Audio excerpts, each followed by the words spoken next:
إياك نعبد وإياك نستعين اهدنا الصراط المستقيم صراط الذين أنعمت عليهم غير المغضوب عليهم ولا الضالين.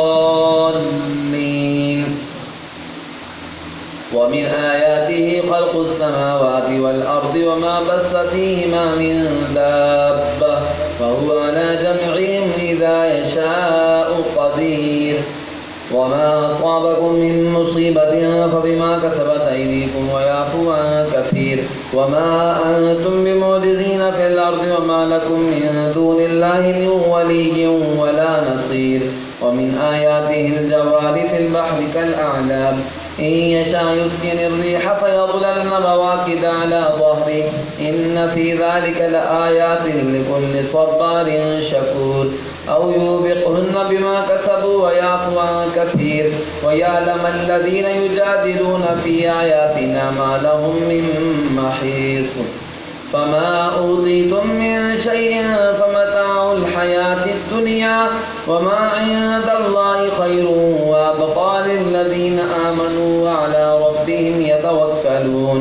والذين يجتنبون كبائر الإثم والفواحش وإذا ما غضبوا هم يغفرون. والذين استجابوا لربهم وأقاموا الصلاة وأمرهم شورى بينهم ومما رزقناهم ينفقون. والذين إذا أصابهم البغي هم ينتصرون. وجزاء سيئة سيئة مثلها فمن عفا وأصلح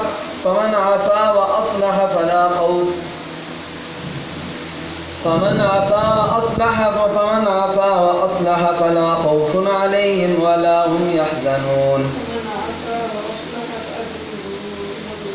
فمن عفا وأصلح فأجره على الله إنه لا يحب الظالمين. فمن عفا وأصلح فأجره على الله إنه لا يحب الظالمين. ولمن انتصر بعد ظلمه فأولئك ما عليهم من سبيل. إنما السبيل على الذين يظلمون الناس ويبغون في الأرض بغير الحق أولئك لهم عذاب أليم. ولمن صبر وغفر إن ذلك من عزم الأمور. الله أكبر.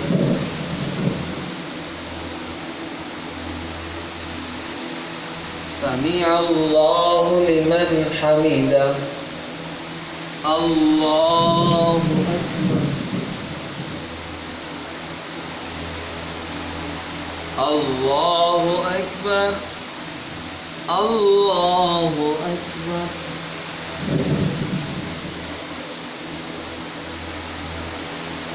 الله أكبر.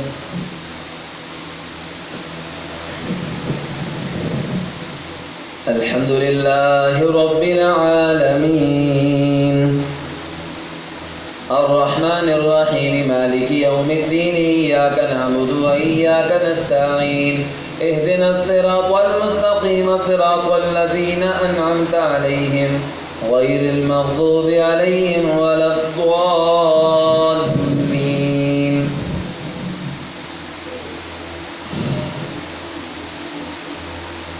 ولمن صبر وغفر إن ذلك لمن عزم الأمور.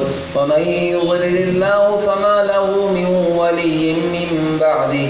وترى الظالمين لما رأوا العذاب يقولون هل إلى مرد من سبيل. وتراهم يعرضون عليها خاشعين من الذل ينظرون من طرف خفي. وقال الذين آمنوا إن الخاسرين الذين خسروا أنفسهم وأهليهم يوم القيامة ألا إن الظالمين في عذاب مقيم.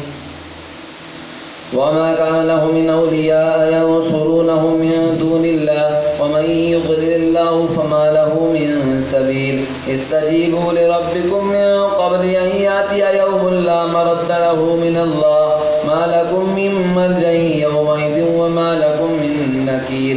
فإن أعرضوا فما أرسلناك عليهم حفيظا وإنا إذا أذقنا الإنسان منا رحمة فرح بها وإن تصبهم سيئة بما قدمت قدمت أيديهم فإن الإنسان كفور لله ملك السماوات والأرض يخلق ما يشاء يهب لمن يشاء إناثا ويهب لمن يشاء الذكور أو يزوجهم ذكرانا وإناثا ويجعل من يشاء عقيما إنه عليم قدير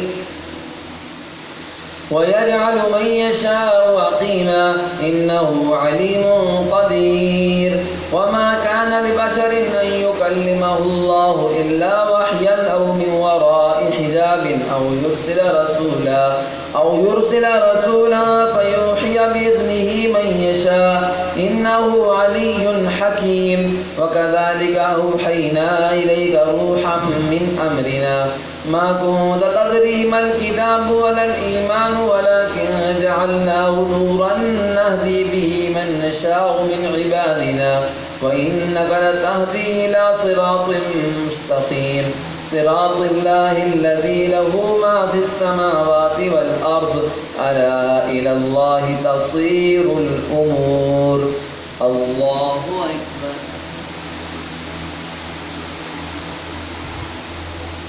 سمع الله لمن حمده الله أكبر الله أكبر الله